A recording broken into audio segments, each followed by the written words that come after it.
Part 3 प्रकाश का परावर्तन तथा अपवर्तन। दर्पण। दर्पण यदि किसी चिकने पारदर्शी माध्यम तल के एक पृष्ठ पर कलई अथवा लाल ऑक्साइड का लेप करके दूसरे पृष्ठ को परावर्तक पृष्ठ बना दिया जाए तो यह माध्यम निकाय दर्पण कहलाता है। जैसे दोस्तों दर्पण यह बोला क्या, यदि चिकने तल मध्य तल गोला बोला है तो इसके जो है ऐसा हो गया। फिर इसके बाद पारिक कलई कर दी जाए, एक भाग पे पारिक कलई कर दी जाए, ये हो गया मतलब ये हो गया दर्पण। ठीक, इसे कहते हैं दर्पण। दर्पण एक गोली दर्पण है और समतल दर्पण ऐसा। दर्पण को उनकी आकृतियों के अनुसार दो भागों में बांटा गया है। पहला समतल दर्पण। समतल दर्पण मतलब इसी को समतल दर्पण कहते हैं जिसका परावर्तक पृष्ठ समतल हो, उसे समतल दर्पण कहते हैं। और दूसरा गोली दर्पण। गोली दर्पण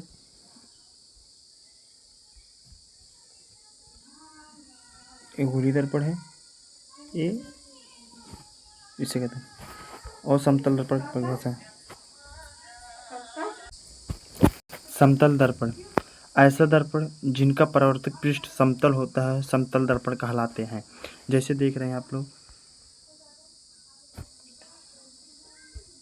देखिए ये क्या होगा, ये समतल परावर्तक पृष्ठ इसका समतल है, ये समतल है ना, परावर्तक पृष्ठ है ये क्या हुआ है, पारे की कलई। ठीक, उसके बाद ये अभिलंब है, ये आपतित किरण है, परावर्तित किरण। समझ में आ गया होगा समतल दर्पण बनाने का नियम बता रहे हैं। समतल हो गया, ये बदी, इसके बाद ये अभिलंब हो गया, ये आपतित किरण हो गया, ये परावर्तित किरण हो गया, इसी छुआ। ठीक है, देखिए क्या होगा, अभिलंब, इसके बाद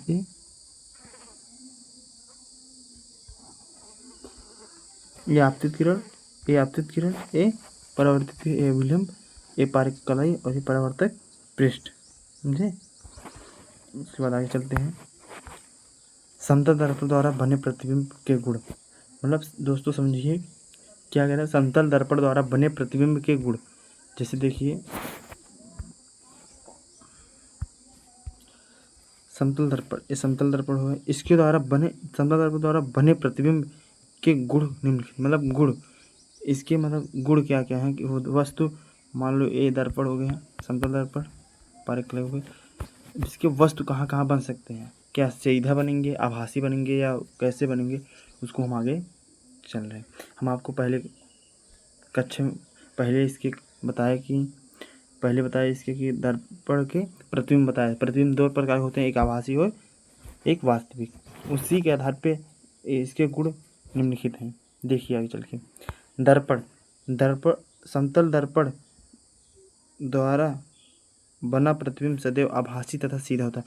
मतलब ये क्या कह रहा है, समतल दर्पण द्वारा अगर प्रतिबिंब बन रहा है, क्या समतल दर्पण द्वारा प्रतिबिंब बन रहा है तो सीधा बनेगा। क्या बनेगा, सीधा, मतलब सीधा बनेगा, इसी सीधा बनेगा और आभासी बनेगा, वास्तविक नहीं बनेगा, सीधा बनेगा, सिर्फ आभास कर सकते हैं बस।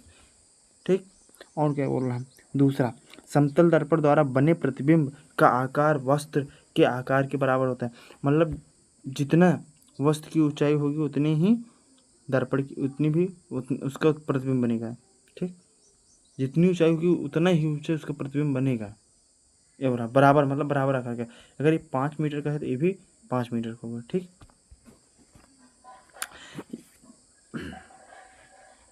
यदि ऊंचाई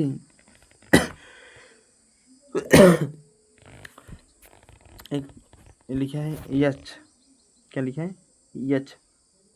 ठीक, यच ऊंचाई के मनुष्य को अपना पूर्ण प्रतिबिंब देखने के लिए समतल दर्पण का आवश्यकता न्यूनतम ऊंचाई h/2 होता है। मतलब दोस्तों क्या कह रहा है कि अगर कोई मनुष्य 10 फीट का है 10 फीट का है तो उसको कम से कम पूरी प्रतिबिंब को देखने के लिए पूरा प्रतिबिंब देखने के लिए उसको h/2 मतलब 10/2 दो दूना 4 दो पंचे 10 5 फीट का लेना पड़ेगा समतल दर्पण। क्या लेना पड़ेगा? समतल दर्पण। ठीक, तब उसका पूरा प्रतिबिंब दिखेगा। उसके बाद आगे चल रहे हैं। चाहे और ये भी है 5 फीट मतलब कम से कम बोल रहा है, मतलब इससे कम लोगे तो पूरा प्रतिबिंब नहीं बनेगा। ठीक, उसके बाद आगे चल रहे हैं। प्रतिबिंब चौथा, प्रतिबिंब दर्पण से उतनी ही दूर पीछे बनता है जितनी की वस्तु दर्पण के आगे रखी हो। मतलब दोस्तों क्या कह रहा है, ये समतल दर्पण हो गया। ठीक, हम इसमें आभास कर रहे हैं तो सीधा बनेगा। वस्तु यहाँ पर रखी, ठीक, मान लो 5 मीटर, कहाँ कितना 5 मीटर। इसके बाद यहाँ पर वस्तु रखी है तो इसका जो प्रतिबिंब बनेगा वो भी जो है दर्पण के अंदर मतलब 5 मीटर ही दूरी पर बनेगा और भी सीधा बनेगा। इसी तरह सीधा बनेगा। ठीक, 5 मीटर दूरी सिर्फ आभास कर सकते हैं। मान लो जैसे दर्पण हो गया। ठीक, दर्पण हो गया। इसके बाद वस्तु रखी है, वस्तु यहाँ पर रखी है। रुक जाइए देखिए 1 मिनट।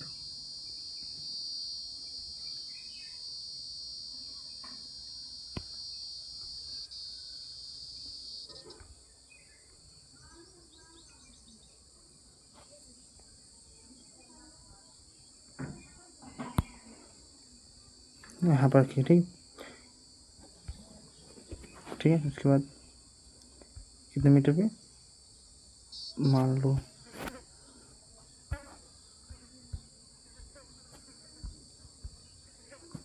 मान लो 10 मीटर, कितना 15 मीटर, 15 मीटर। ठीक है, उसके बाद वस्तु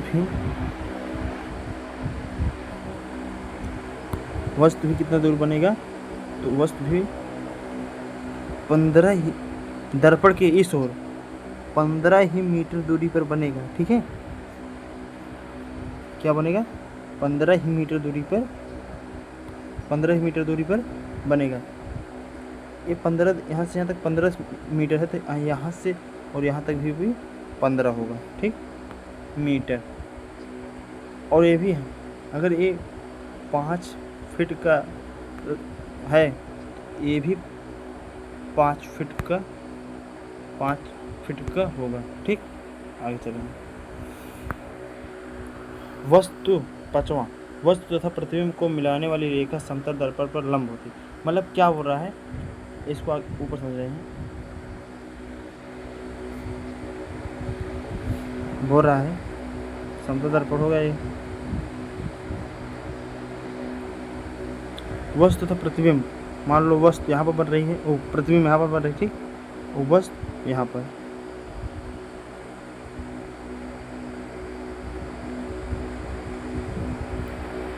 थोड़ा सा गड़बड़ हो गया है।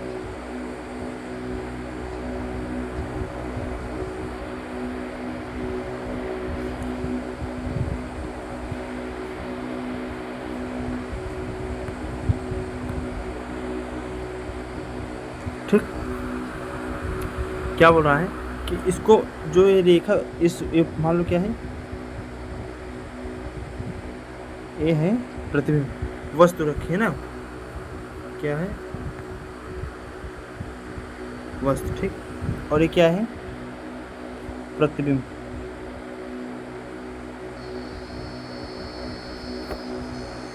ठीक, प्रतिबिंब। इसके बाद हम प्रतिबिंब, तो ये जो रेखा है ये क्या है, लंब है। क्या है लंब। ठीक है, लंब है और ये समतल दर्पण। ठीक, जैसे हम समझा रहे हैं आगे चल के, देखो देखिए ये क्या था, परावर्तक पृष्ठ है, ठीक। ये क्या है, प्रतल है। तो उसके बाद जब आप ये आपतित गिरोह, ये परावर्तित, तो आप लोग बताए होंगे पहले परावर्तन में, तो ये परावर्तन हो रहा है, ठीक। परावर्तन जब हो रहा है तो ये क्या होता है, ये अभिलंब होता है ना। ये समतल दर्पण मान लो है समतल दर्पण ही है, तो उसके बाद ये अभिलंब हुआ। वैसे वो भी बोला यहाँ पर वस्तु रख, यहाँ पर वस्तु, एक मिनट, यहाँ पर वस्तु रखिए और यहाँ पर रखिए, जो इस रेखा को मिलाया जाएगा तो ये लंब होगी नहीं। यहाँ पर 90 अंश का कोण बनेगा, ठीक। यहाँ पर भी 90 अंश का कोण बनेगा, यहाँ पर भी 90 अंश का कोण बनेगा। ओके, आगे चल रहे हैं। नोट, समतल दर्पण की फोकस दूरी अनंत होती है, तो यह इसका उपयोग हम प्रतिदिन करते हैं, चेहरा देखने में करते हैं। मतलब समतल दर्पण किसे कहते हैं, शीशा। किसे, शीशा। शीशा को क्या कहते हैं, समतल दर्पण, ठीक है।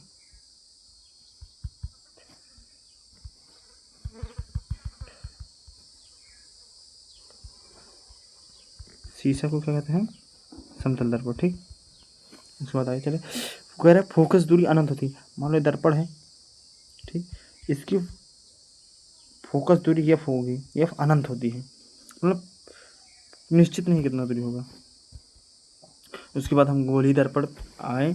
यदि किसी गोली दर्पण का परिभाषा, मतलब गोली दर्पण, यदि किसी कांच के खोखले गोले को काट कर उसकी एक पृष्ठ पर चांदी की पॉलिश या कलई कर दिया जाए तो प्राप्त दर्पण गोली दर्पण कहलाता है। जैसे आप लोग समझिए, क्या बोल रहा है, क्या बोल रहा है, किसी कांच के खोखले गोले को, मतलब किसी कांच के खोखले गोले, एक कांच हो गया, खोखला गोला हो गया, ठीक। उसके बाद क्या बोला,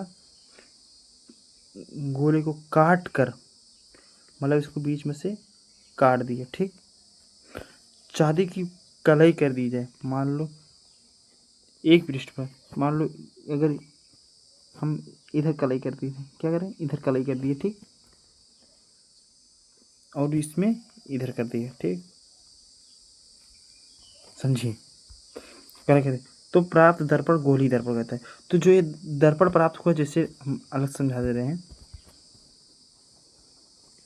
देखिए ऐसे तो हम लोग बनाए हैं, ऐसे तो है गोली दर्पण, दो भागों में जब काटे हैं, तो इसे क्या कहते हैं, क्या कहेंगे, गोली दर्पण, क्या कहेंगे, गोली दर्पण, ठीक। समझ में आ गया होगा, बीच में काटे हैं बस। उसके बाद ऐसा दर्पण जिसकी परावर्तक सतह गोली होती है उसे गोली दर्पण कहते हैं। मतलब यही जो, मतलब ये परावर्तक सतह है, ये परावर्तक सतह है ना, यहाँ से आया, यहाँ से निकला, फोकस होकर निकला, फिर मुख्य समानता ऐसे निकलता है, ठीक। इसको कहते हैं मतलब परावर्तक गोली दर्पण कहेंगे इसका परिभाषा, ठीक। गोली दर्पण दो प्रकार, गोली दर्पण दो प्रकार होते हैं, आप लोग देखे होंगे। जब हम काटे इसे, कांच के खोखले गोलों को काटे, तो एक अंदर कलई किए गए, एक बाहर कलई किए गए, तो ये दर्पण अलग अलग है ना। तो इसे इसलिए हम दो दर्पण हुआ ना बना, तो इसीलिए हम गोली दर्पण कितने प्रकार के, दो प्रकार के, ठीक। पहला अवतल, दूसरा उत्तल। मतलब कर देखिए, आप नंबर वाइज चेंज कर सकते हैं, चाहे पहले इससे बना लो, दूसरे इसको बना लो। मतलब देखो, अवतल उत्तल होते हैं बस, ये नहीं है कि पहला नंबर अवतल ही होगा, पहला नंबर उत्तल भी हो सकता है, जैसे आप परावर्तक पृष्ठ बनाए, ठीक। उसके बाद ये है अवतल दर्पण का चित्र, ठीक। देखिए, ये पारिक कलई कर उठी है, पारिक कलई बाहर की कर उठी है, और अभिलंब पार उठा है। देखिए ऐसा चित्र, ठीक। क्या, कौन सा दर्पण गोल बनेगा, ठीक है।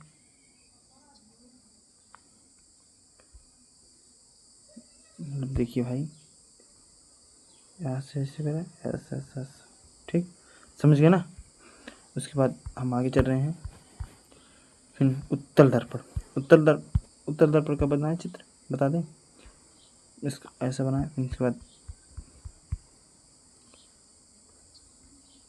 ठीक। ये अभिलंब है, आपतित किरण है, परावर्तित किरण समझ में आ रहा है, पार कलाई की है, पृष्ठ परावर्तक, ठीक, समझे ना। उसके बाद आगे चले, उसके बाद पार्श्व उत्क्रमण। अच्छा, हम गोली दर्पण का परिभाषा बता दें। ठीक, अवतल दर्पण का परिभाषा देखिए। ऐसा गोली दर्पण जिसका परावर्तक पृष्ठ धंसा हुआ होता है और उभरे हुए भाग पर पारी की कलाई की जाए, उसे हम अवतल दर्पण कहते हैं। ठीक हो गया। उत्तल दर्पण का परिभाषा, ऐसा गोली दर्पण जिसका परावर्तक पृष्ठ उभरा हुआ हो और धंसे हुए भाग पर पारी की कलाई की हो, उसे हम उत्तल दर्पण कहते हैं। चित्र आप लोग सब लोग देख ही रहे हैं, इसको बता ही चले। पार्श्व उत्क्रमण, जब हम पार्श्व उत्क्रमण मतलब क्या है समझिए एक बार। पार्श्व उत्क्रमण देखेंगे आप लोग, एम्बुलेंस में एम्बुलेंस उल्टा लिखा होता है और उसको शीशम जब देखते हैं तो उसका पार्श्व बदल जाता है। मतलब जो अक्षर सीधा उल्टा लिखा है एम्बुलेंस में, अगर उसको शीशम देख रहे हैं वो सीधा दिखाई देता है। ठीक, तो इसे हम क्या कहते हैं, पार्श्व उत्क्रमण। मतलब इसके अक्षरों का सीधा दिखाई मतलब पार्श्व बदल जाता है। जैसे हम लोग शीशम खड़े होते हैं समतल दर्पण में, अपना दाहिना हाथ उठाएंगे तो शीशा का शीशे में बायां हाथ उठेगा।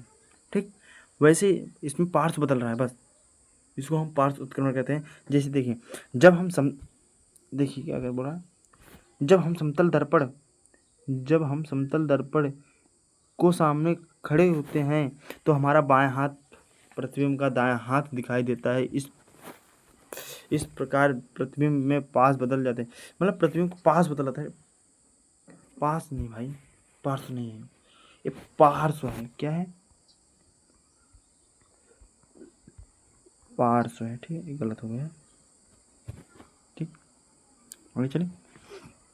बदल जाता है तो समतल दर्पण द्वारा पार्श्व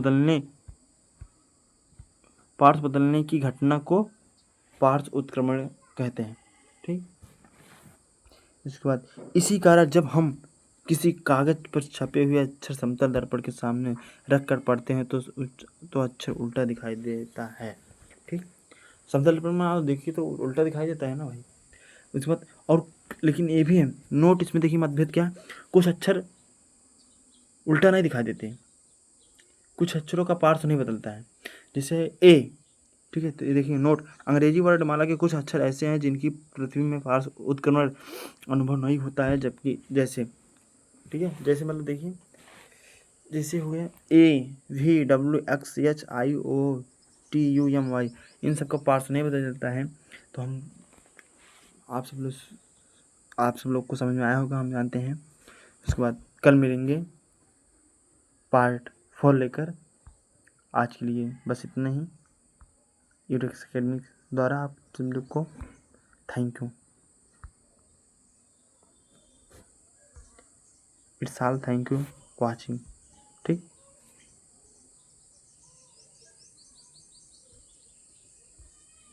कल हम नया लेकर आएंगे पार्ट 4। और दोस्तों समझ में आया होगा तो लाइक कमेंट शेयर ज़रूर करें।